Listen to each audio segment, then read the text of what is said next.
आपण पाहत आहात नॅशनल सर्कल न्यूज।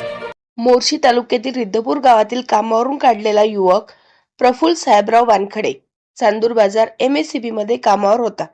हा युवक दिनांक 16 डिसेंबर 2024 पासून मोर्शी येथे MSCB कार्यालयासमोर उपोषणाला बसलेला आहे। आज त्याला न्याय मिळवून देण्यासाठी वंचित बहुजन आघाडी पक्षातर्फे वंचित बहुजन युवा आघाडीचे चांदूर बाजार पदाधिकारी व कार्यकर्ते थेट उपोषणकर्त्यांनी भेट घेऊन MSCB कार्यालयामध्ये धडक देऊन उपोषणकर्त्याला न्याय मिळावा आणि पुन्हा कामावर रुजू करण्यात यावे याकरता निवेदन देण्यात आले।